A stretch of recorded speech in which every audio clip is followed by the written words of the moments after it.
naikin tarif cukai agar produsen rokok ilegal masuk ke kawasan KIAT ya Pak. Itu tarif cukainya berapa ya Pak? Masih kita diskusikan, tapi harusnya Desember awal sudah jalan semuanya. Beberapa daerah sedang dibangun kawasan industrinya. Tarifnya lebih rendah dari yang sekarang. Nah, kita akan atur supaya jangan ganggu yang ada dan fair juga buat mereka. Jadi kita akan hitung seperti apa. Jadi belum final hitungan, sedang kita hitung. Jadi kami sedang diskusi terus dengan para pelaku tadi yang ingin masuk ke IHC dan nanti juga dengan pelaku industri yang lain yang pas seperti apa sih. Bapak mau dijelasin tentang diskon ya Pak? Akhir bulan akan mencabut anggaran bakal mengalihkan anggaran kalian ke data selam itu gimana Pak? Saya nggak akan cabut, udah nggak jalan pokoknya sekarang. Jalan udah nggak ngendap lagi Udah gini, kalau sampai sekarang belum lihat rencananya harus selesaikan. Nggak saya ambil juga udah nggak menjalan. Kira-kira begitu. Pak Purwai, diskon tarif angkutan Nataru gimana Pak?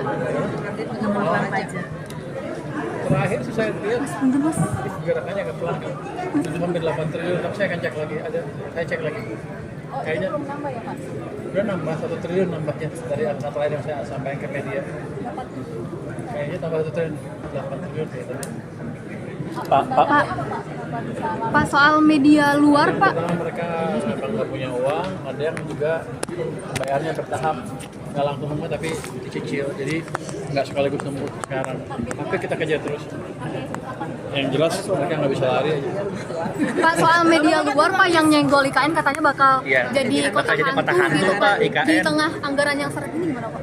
Karena itu turun jadi 48 Jadi triliun. itu kan tergantung nanti rencananya pemerintah seperti ke depan. Rasanya sih nggak akan jadi kata hantu. Bapak Tapi tentang diskon Di tengah anggaran Jadi seperti kalau ini gimana? kalau ekonominya dia bagus, uang saya akan banyak nanti. Jadi anda nggak usah takut. Jadi jangan dengar prediksi Pak orang luar. Itu sering salah kok. Tapi Bapak ada rencana nggak Pak nambahin anggaran buat IKN Pak? Nah, yang jelas yang udah kita sendiri adalah perusahaan swasta yang bangun rumah di sana kan. Itu harusnya udah mulai jalan pembangunan rumahnya. Nanti baru kalau perlu tahun berikutnya ada dana apa nanti kita bangun lagi. Tapi yang jelas kita udah setujuin yang swasta membangun rumah di sana. Ada beberapa perusahaan gitu. Tapi jadi sepertinya nggak berhenti, masih jalan terus. Tapi nggak seperti yang kita ikut dengan Pak Presiden aja seperti apa. Bapak nggak ada diskon tarif Nataru digelontorkannya kapan Pak? Pak pas Persen Nataru yang Desember, maksudnya Desember tuh jalan. Begitu dibeli tiketnya lah, Natal tahun baru udah available mestinya sekarang. Maksudnya Desember udah jalan tuh. 13